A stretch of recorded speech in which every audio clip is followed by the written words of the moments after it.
Hello the internet and welcome back to my channel. On the bench today I have my new electronic load. It's an EastTester ET54108+. It's a little upgrade on my old ATorch DL24P. I normally use these tools to test power supplies as they can simulate a load and I can change the current being drawn via menu without having to fiddle with resistors. So today on this video we're gonna take a look at this, take a quick look at the features of this machine. We're gonna test it at full power, 400 watts, and then we're gonna take a look inside, take a look at thermos with my thermal camera, and then we'll come up with a conclusion whether this is a good tool or not. And just to clarify, I purchased this tool with my own money, so this is not a sponsored review. Now the reason for this upgrade is the power. This is a much more powerful device. It goes up to 400 watts maximum current being drawn as a load. I am actually pretty happy with my old one, the ATorch DL24P.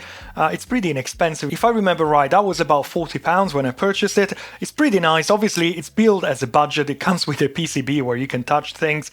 And I believe it only has one main semiconductor in here, dissipating the whole power that this thing can actually withstand. If I remember right, this is rated 180 watts. I wouldn't trust it with 180 watts, maybe 150 for a few seconds, and that's why I purchased this one. I want something that can go higher than 150 watts and most importantly that can be left at the maximum rated power of 400 watts for as long as I want. Now as you can see, this is quite a long tool. There's a big heatsink I can see from the back. I haven't opened it yet, so that's kind of giving me the confidence that I should be able to set this at maximum power and just leave it for a few hours so that I can make sure that my power supply, my repaired power supplies, are actually working totally fine. Now, if you don't need 400 watts, I totally recommend that you buy one of these. This is pretty inexpensive, as I said, and it works totally fine. Now, why would you need an electronic load? The thing is, you have a power supply outputting whatever voltage, and you want to test it maybe at the beginning with a little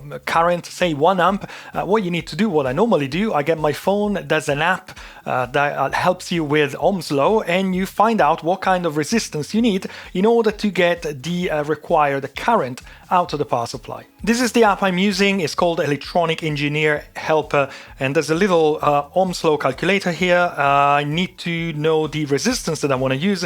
So in this case, say for example I have 12 volts output, I want to draw 1 amp, I need 12 ohms.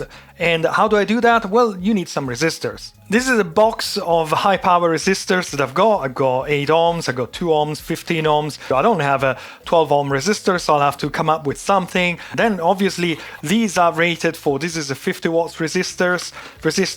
This one I think is 100 watts, but it's 100 watts on a heatsink, not by itself. So clearly you have to consider that as well. You have to consider the wires that might melt down and that kind of stuff. So an electronic load allows you to do the same thing in a much simpler way. You just turn it on and you just dial the amount of current that you want this tool to draw. Now back to our EastTester, let's turn it on and we'll see what happens. We'll see whether this thing actually delivers what it promises.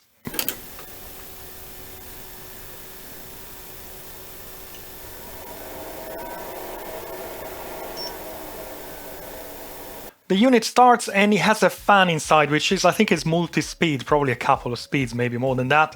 It's kind of noisy, but it's not too much. Now the machine operates in several different modes, as the little brother, to be honest. You have some shortcuts here. You got CC, constant current, constant voltage.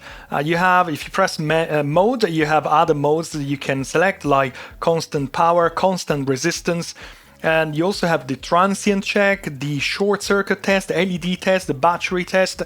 We can explore real quick, but probably the most popular one, or at least the one I'm going to use more often on this machine, is the CC, constant current, which means I'm setting, say, 1 amp. The machine will draw 1 amp regardless of the voltage. In constant resistance is different. I set a resistance value. In this case, we got 100 ohms, and the machine, following the Ohm's law, will draw as much current depending on the voltage supplied to the machine, which is a maximum of 150 volts. Constant power will draw the power, the wattage that is being selected on the display. Transient is an interesting option to test power supply, to test the transient ability of a power supply. The machine in this case will draw 2 amps for 1000 milliseconds and 1 amp for 2000 milliseconds, and it will switch between these two different currents to basically test the ability of the power supply to change the current depending on those settings. Another interesting feature is the short circuit feature. This thing can operate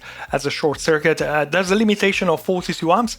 Again, this machine can only do up to 40 amps. So they set the limit to 42 amps. So the idea is the maximum current is going to be depending on what the power supply can provide. The power supply hopefully will protect itself and won't go up to 40 amps or whatever. Then we have a battery test, which is quite interesting. Again, we got some options which can be set in the menu, but basically this will discharge a battery, record the capacity of the battery here on the right hand side, and it will stop testing the battery depending on the settings which are accessible through the set button. In this case, it's discharging using the constant current feature, and it will draw 2 amps until the voltage goes down to 15 volts. Then it will move to 1.5 amp until the voltage goes down to 12 volts, and then it will move to 1 amp until the voltage goes down to 10 volts. And I guess at the end it will just stop. So it's pretty flexible. Whether you need all these features or not, that's up to you. But this machine comes with all these features, which I find quite nice. There is a menu to test LEDs, and this will simulate the behavior of an LED, so you can test your power supply to make sure that it is suitable or working well to power LEDs. But let's go back to the, I would say the basic feature, which is constant current. This is the one that I'm going to use all the time just to test my power supply. So if I select constant current, now the machine is not actually running, it's only in standby, let's put it away. And we have a value here that says 4 amps, which means when I turn on the machine, which is through this on button, like now, for example, if I plug something, a voltage, into the machine will draw 4 amps, or will try to draw 4 amps if the power supply can actually supply it. The manual says that the machine is fully protected, so there is a limit of 42 amps. For safety, there is a limit of 21 volts. Can be set into the settings, and a limit of 410 watts, which is obviously just a little above the maximum of 400 watts. You can find all the settings here in the menu, and here are the maximum current, the maximum voltage, and the maximum power. I see that the menu is pretty responsive. I think I was considering another model which was a bit sluggish, but no, the menu is pretty responsible. But no, the menu is very responsive, and whenever I use these commands, everything responds pretty straight away. Maybe the menu is a bit cumbersome. It's not totally user-friendly, but once again, it's an electronic load. So if you need one of these tools, you probably know how to use this menu as well. Now let me show you how it works. I've got this little contraption here. It's simply a USB power supply, pretty low power supply, so nothing fancy at the moment. And we are going into these connectors here. Now these are banana jacks, but they also unscrew and allow you to attach something a bit more powerful. Especially when you're testing many amps, it's nice to have something a bit more sturdy. And you'll see exactly what I'm talking about in a minute. A little spoiler alert. And yes, I'm aware I've wired the wire the other way around, because apparently the machine has polarity warning, so I wanted to check that one. But first thing first, let me change the value to, say, 0.1 amps.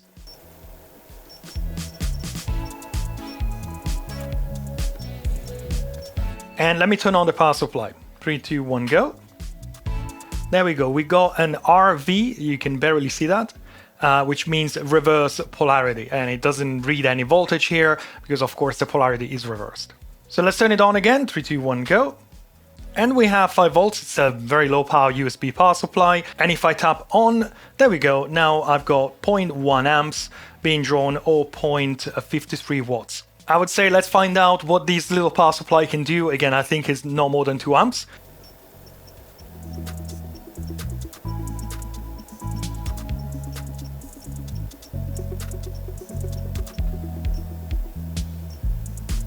There we go, 2.3 amps, and now it's cycling 5 volts, 0 volts. I'm above the maximum current that the power supply can do. If I'm going back to 2 amps, it's totally fine. So as you can see, it's quite a nice tool if you're testing power supplies, all this kind of stuff. You don't have to fiddle with resistors, you don't have to worry about anything. Anything just works at the touch of a button, which is very, very convenient. Now let's test the constant resistance mode. According to Ohm's law, to have 2 ohms being drawn at 5 volts, I need a resistance of 2.5 ohms. So let's go into constant resistance and set the machine to 2.5 ohms. There we go, let's turn it on. And yes, we have 1.95 amps at 9.5 watts, and the voltage is, of course, 5 volts. Finally, let's test the constant power mode. I think I saw the power supply was able to output 10 watts, so let's try this.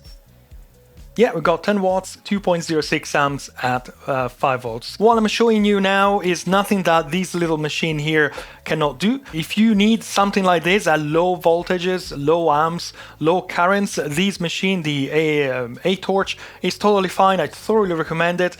Just bear in mind, again, it's a budget design. This one is for high-end currents, and we're gonna test it right now. Now, I want to test the 400 watts capability of this machine. In order to do that, I'm going to use a powerful ATX power supply. This is a Cooler Master 750 watts, and we're going to use the 12 volts line, which is rated up to 60 amps and 720 watts. So that's beyond the capability of our little tool there. So we can push it up to 400 watts and whatever current ends up being used. Now, Ohm's law is telling me that to have 400 watts at 12 volts, we're going to need to draw 33 amps out of this power supply, which is quite a lot. And I can't just do that with a crocodile lead or just a random wire randomly attached. It's gonna melt down. I don't want to do that. Now, I can't possibly draw 33 amps out of the ATX connector. It only has like, I don't know, 2 or 3 wires, and I can't possibly do 33 amps out of just this connector. So we're going to use the 12 volts line, which are normally used by the CPU and the GPU. So I made a proper cable, I purchased these proper Molex connectors, and on the other side, obviously, as I said, I have 2 banana terminals. Now, I'm not sure how much a banana connector is rated for, but I don't feel comfortable in using it, so I ended up with something creative, ingenious. And I ended up with this. I got 2 big washers and I soldered each one of these cables onto the washer. So the connections should be totally fine, and the washer fits on the terminals on the East tester. So again, that should be plenty for 400 watts.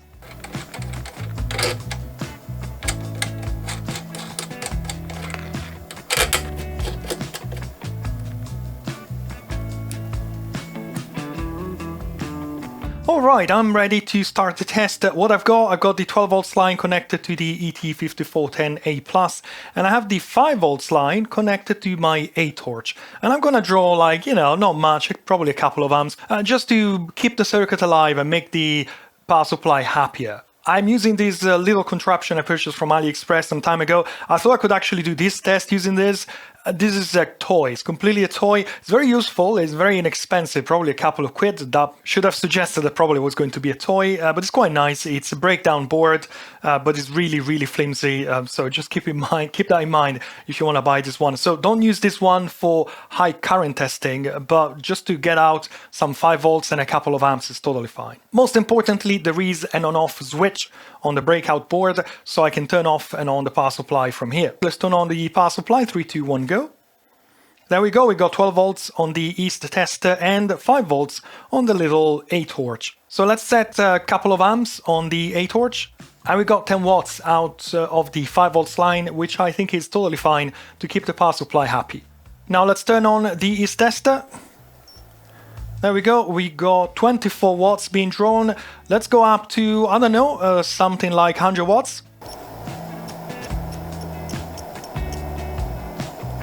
The fan is not sped up at the moment. I tested it before, not with 400 watts. I never tested it at full power. It picks up about, I can't remember how many amps, but so far so good, and all seems to be good. Now it's a good time to want to show you this thing.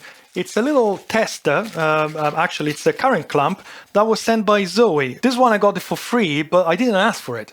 So I told Zoe I would show it on a video at some point if I have time, and I think this is the right time. It was sent with the screw missing here, so that wasn't a great thing. And I thought it was a toy, and I think it's a toy. But I think it's a good tool. This one is quite nice because you have several ranges here, including 6 amps, which is pretty low, so it's doing quite nice current readings. Let's confirm that I'm actually drawing 10 amps out of this power supply. So this by default goes into AC mode. I'll have to change it to DC, which one is it? This one, and it needs to be zeroed to start. Otherwise, it will add this 0.18 amps to all my readings. I only have to press the relative reading here. There we go. It's reading 0, and let's see what is measuring here. Well, there we go. It's reading 9.98.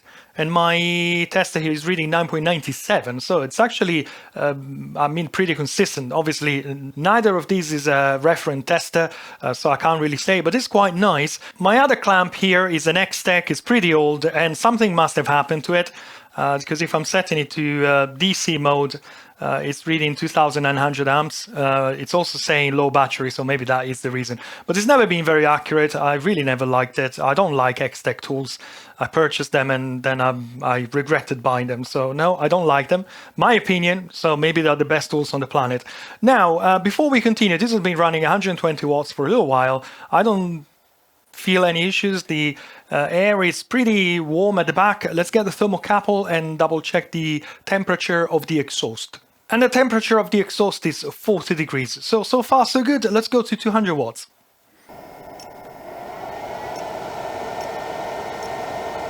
We are at 200 watts for 17 amps, which is also confirmed by the clamp here. The fan has sped up. It's a bit noisy, but once again, we are dissipating 200 watts, so that makes sense. What's important is that the exhaust temperature is still constant. It's still 39 degrees, which is great. It's what I'm looking for. Something that doesn't overheat, something that doesn't melt down when I'm pushing the currents and the wattage. So far, so good. Let's go up a little bit.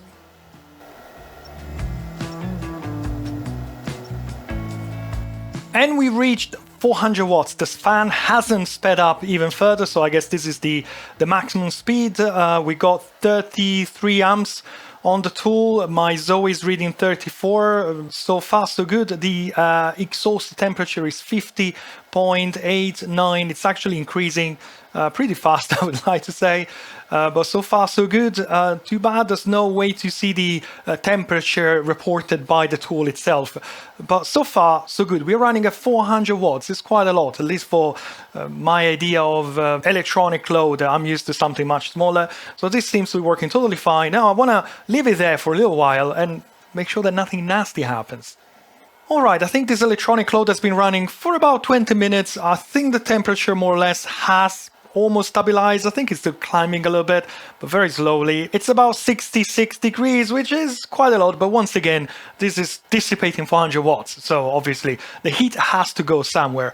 Now, I can see that the wattage has decreased a little. I think the voltage has decreased, and that's probably due to the cables that warmed up a little bit. And you can see from the thermal camera that indeed the cables and the connectors, everything is a bit warm up, but if I'm checking the actual temperatures, it's not much. The cables are the wires are about 20 some degrees. The warmest place are the connectors, as you'd expect. That's probably where the connection might not be exactly tight, and you might end up with a little extra energy being dissipated. So I would say so far so good. I mean, 20 minutes at 400 watts, the temperature is stabilized. I don't see errors. I don't see anything overheating or anything, at least obviously from the outside. Everything seems to be working totally fine. The manual is telling me there is an over temperature alarm when the heatsink is going over 85 degrees. So 65 is, I would say, kind of close to have 65 degrees air. Probably the heatsink is about, I don't know, 75, something like that. So it feels a bit tight. I think I'll let it run a little bit more, and then what we're going to do, we're going to open it up. We're going to run the same test with the thermal camera. So we're going to check what kind of temperatures the semiconductors are running, and we are taking a look inside and see how this thing is made inside.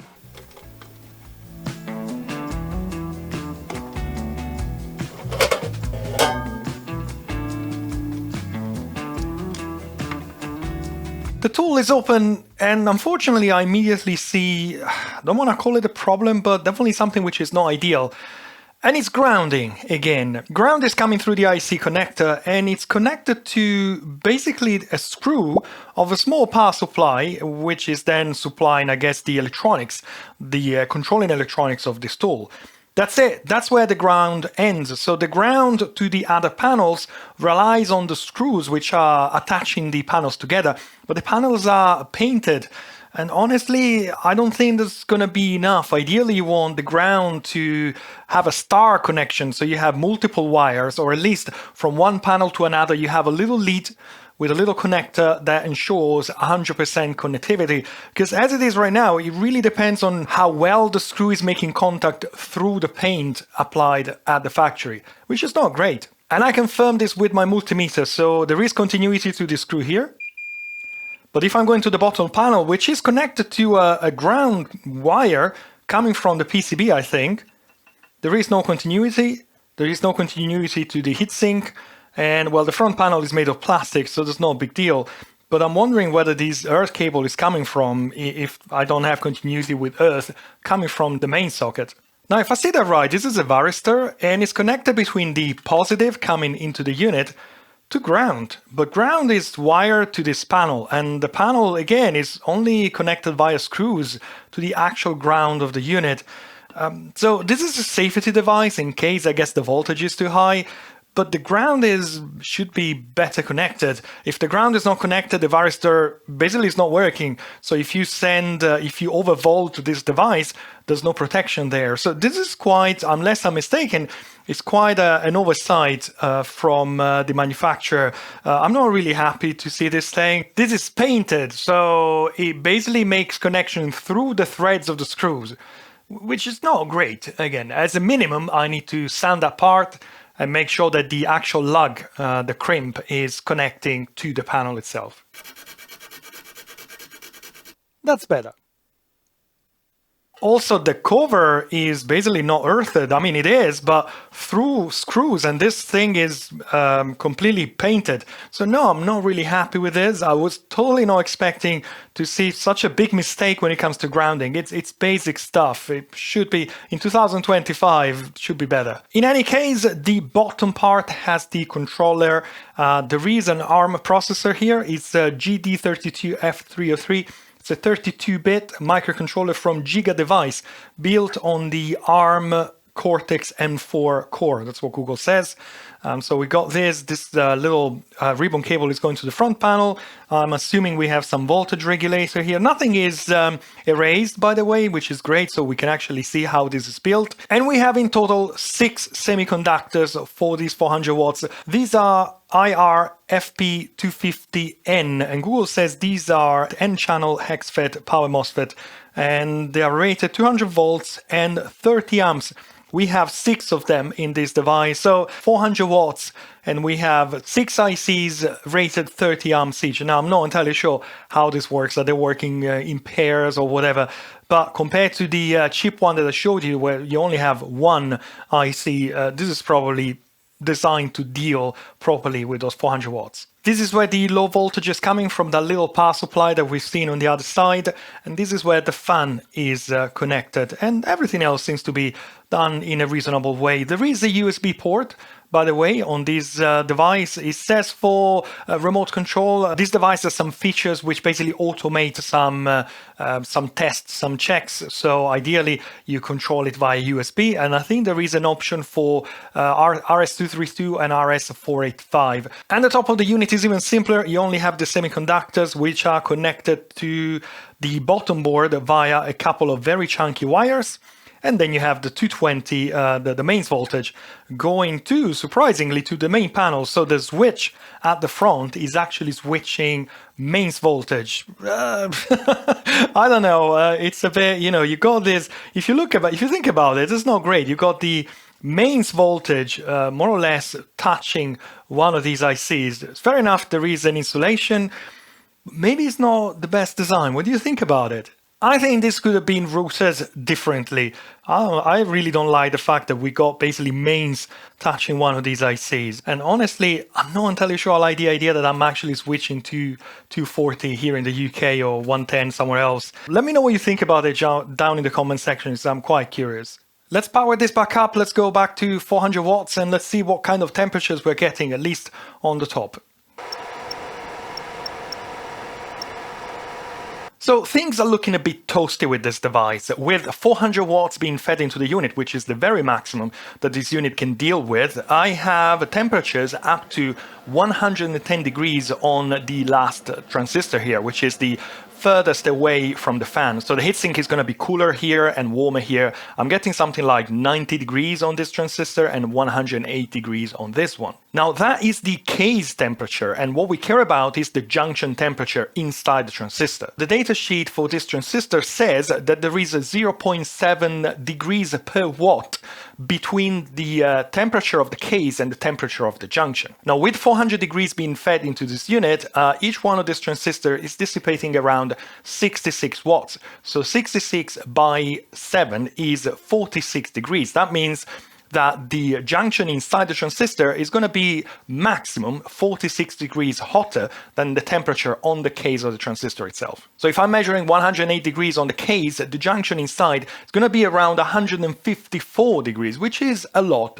but the absolute maximum declared for this type of transistors is 175 degrees Celsius. So we are within tolerance, but there is a but. I mean, these transistors, they don't perform the same at 25 degrees or 175 degrees. There are consequences of running transistors like this at their absolute maximum temperature. If you look at this graph, it basically says how many amps the transistor can deal with depending on the temperature. So the 30 amps that this transistor is rated for is for 25 degrees. When the temperature raises from 25 degrees, well, the transistors won't be able to deal with the same amount of current. Particularly, these transistors won't be able to deal with anything at 175 degrees. So it's not like you can run them 175 degrees and be happy. They just won't work. Now, at 154 degrees, you still have about a bit more 10 amps that these transistors can deal with, and I was feeding 33 amps within the unit, so divided by 6 I have about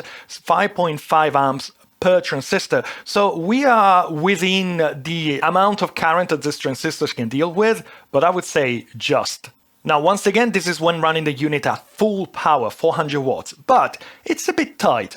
This is the UK. Summer is approaching, but it's not 30 degrees in here. It's probably around 20, 19, something like that. So I'd imagine that with a little bit of dust, with a little bit more temperature, ambient temperature, this thing is probably running on the edge. I thought that this thing had a little bit more headroom, let's put it that way. So why is this happening? I think we have 3 scenarios. Number one, the heatsink is a bit undersized, which is kind of understandable. It's an inexpensive device.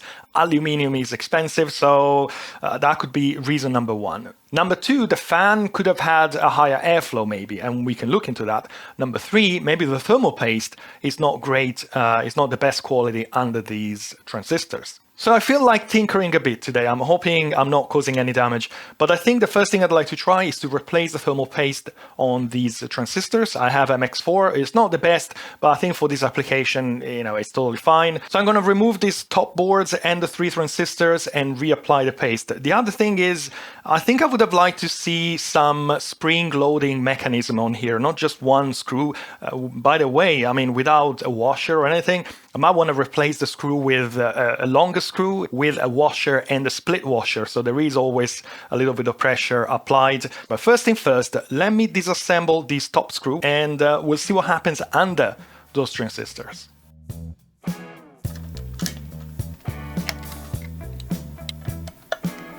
Oh. Really? Oh, come on. Now, I went to unscrew the transistor and the screw is completely loose. I won't be able to show this very on camera, but I'm not applying any torque whatsoever, and this was basically loose completely. Let's check the other one. I mean, it's barely screwed in. There's very little torque. I mean, this is truly bad. I mean, you can't do that. These are power transistors. They need to be screwed properly with the proper torque. Yeah, this is the same. I'm applying more or less no torque whatsoever. So this is totally a bad installation, I would say even a bad design.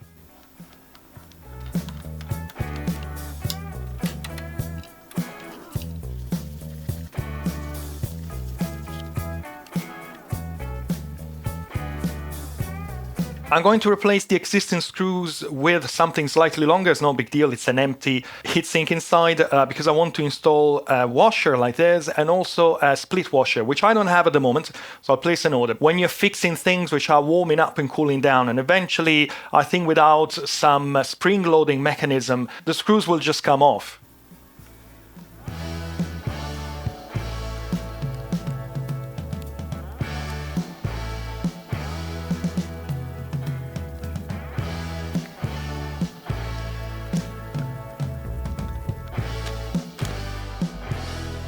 Yeah, and even the transistors here at the back, they are barely screwed in. So for now, I'll just tighten them up a bit. We'll fix this later. Now, let's test this machine again and see whether the top transistor temperature has improved at all with the new thermal paste and the new fixing mechanism. And after about 10 minutes, I've seen this temperature of the hottest MOSFET has settled around 104 degrees. So if there is an improvement, it's minimum. Also, consider I'm not in control of the room temperature here. I don't remember what was the temperature the other day. And the coldest MOSFET, the one closest to the fan, is 96 degrees, which is so much better. Ideally, if I could stay below 100 degrees, I would be a bit happier. Now, what happens if we don't push the tool at its rated value? I've been running it at 350 watts, so only 50 watts below its maximum rated of 400, and the story is completely different. I can see that the hottest MOSFET is running at only 97 degrees, which is still on the hot side, but is so much better than 108. So considering that we are running the tool with the lid removed, with the brand new fan, no dust whatsoever, and the temperature in the room is not too high,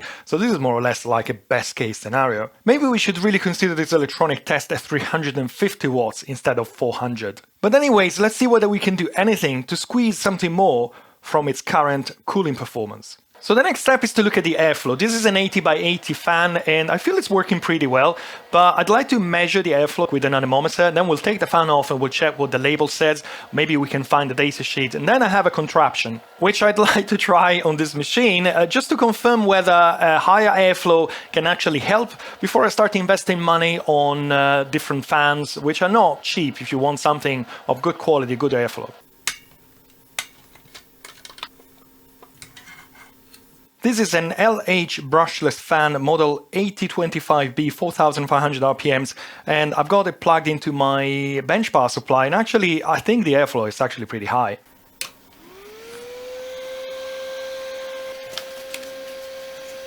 Now, I cannot find anything online about this fan. There's absolutely nothing. So the only thing I can do, I can try and measure the airflow myself, which is never a precise science. So at least there's quite a lot of things to consider. But let me see what I can do about that. And I'm measuring something 5.3 meters per second. And according to a calculator I found online, this is about 88 CFM. And unfortunately, I think this is probably the best fan that I can ever get, because I checked on DigiKey and I can find definitely something that goes up to 100 CFM, but they're like 20 watts fan.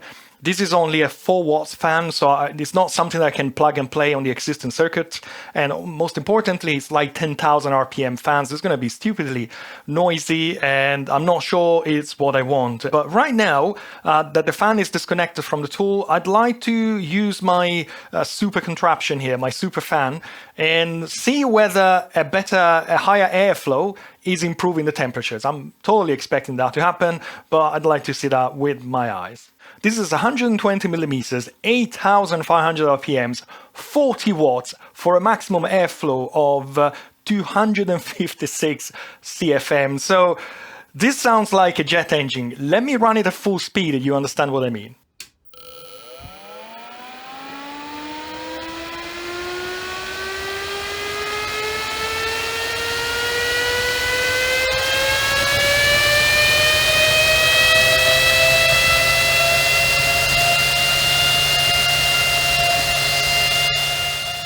And no, you don't want anything like this in your workshop. It's just for a test, for fun, to be honest, just to see whether the heatsink with adequate cooling can deal with the wattage, with 400 watts. I think I'll run this not at 12 volts, I'll run it at 5.6, which I think is the minimum.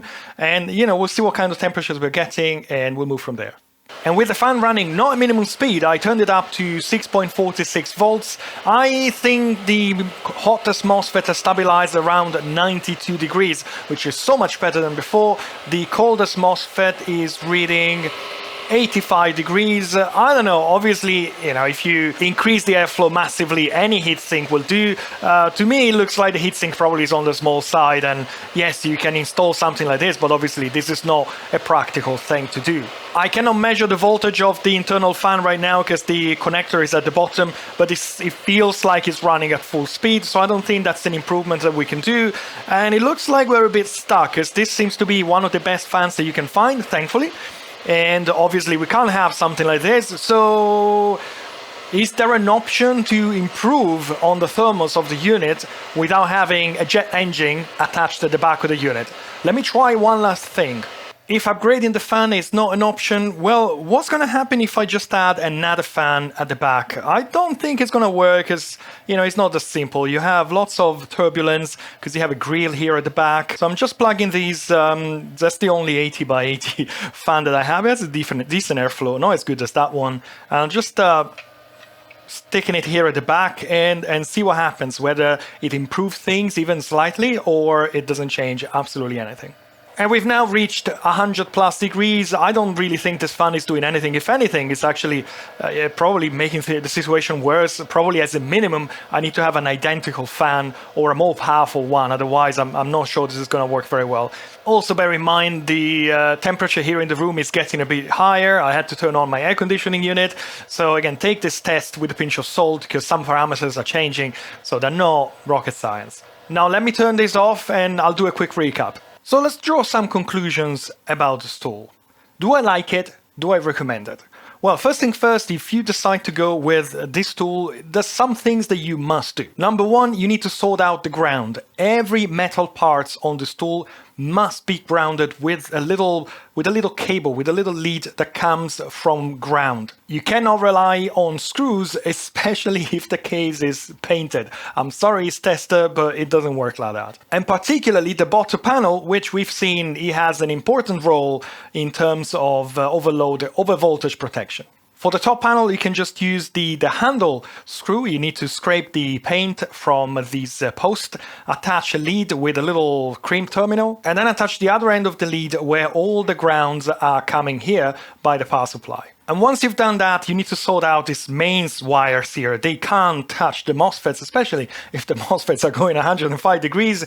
You can add a little tube like this, and hopefully it's not going anywhere. It's not the best design, but it's definitely better than laying them on the MOSFETs themselves. Then you need to sort out the MOSFETs themselves. I recommend that you replace the screw with a longer one. These are M3, so they're readily available everywhere. And a little washer, penny washer, and a little split washer, which I haven't done yet. I placed an order. I'll put on screen now, if I have it, a video where you can see the final result. Now, whether you want to replace the thermal paste or not, it's up to you. I didn't really see a massive improvement. That being said, we're clearly saturating the heatsink here. So a better thermal paste will not give you better thermals. It just increases the time that it takes for the unit to get to that temperature, because the heat is being dissipated faster. But eventually, if the heatsink is too small, you're still reaching 110 degrees. It takes more time. So if you have it, why not? If you don't have it, well, probably it's no big deal. Now, in terms of ventilation, unfortunately, there's not much that we can do unless you want to go with the jet engine solution here. Now, one last option I might explore in the future is still to attach a fan at the back, maybe with the fan slightly detached from the grill, because fans don't like to have the fins close to some solid surface. That's the same problem when you have a heatsink and the fan is trying to push air through the heatsink. Though the best solution, of course, would be to remove the grill at the back, just cut it open. That will definitely void your warranty, even though everything we've been talking about is probably voiding your warranty. And there is a little catch, which I have to recommend not to do it, because the heatsink is connected to the plus terminal of your input. So if on your input you happen to have 150 volts, which is the maximum that this unit can do, well, you're going to have 150 volts on the heatsink, and the heatsink is going to be accessible at the back if you stick your finger on it. One other thing that you have to consider about this tool, that we've been testing it with the case open, and obviously the fan has has plenty of space to suck air in through the heatsink. But eventually this will be closed, and when it's closed, you only have a few ventilation grills. It's one at the bottom, one at the front, and two at the sides. So those will inevitably add a little bit of resistance, so the airflow is going to be slightly reduced. So what we've been seeing today here is the best case scenario. So to condense this whole video in a couple of lines, do I recommend this tool or not? Well, if you're happy to open it up, deal with a few shortcomings and consider this tool 350 watts, why not? It looks like a nice thing, a nice electronic load. If you want to use it as it is and trust that everything is going to work, well, then I think you should look elsewhere. That being said, I really haven't got experience with other electronic loads, so I don't really know what the competition can offer. Chances are this is the best available, I really don't know. And finally, a quick shout to the Zoe ZTQS7. Thank you, Zoe, for sending it, though I never requested it. But anyways, I really like it. It's quite nice. It will definitely be a little addendum to my tool case. It's a nice little tool. It gives you a current reading in a second, and also it's got voltage and continuity and capacitor, the usual stuff. It's very small, so it fits in a pocket. Why not? It looks like a nice tool. I hope you enjoyed the video. If you did, as usual, I'd appreciate a thumb up down below, and also consider subscribing to this channel and my second channel if you like this kind of things. Don't forget I'm on Facebook and on Patreon. The links are down below in the description. The names of my supporters are scrolling at the side of the screen. Thank you very much, guys, for being there. It's really appreciated. If you don't want to support me on Patreon, even though there is a free tier, so no excuses, but if not, I understand. Well, maybe you can buy me a coffee, and the link is also down below in the description. If you don't want to buy me a coffee, which is also very much understandable, well, I'm hoping that you enjoyed the video. That's it for today. Thank you for watching. I wish you a great day, and I hope to see you again soon here on my channels for my next videos. Thank you very much, and goodbye. Bye-bye.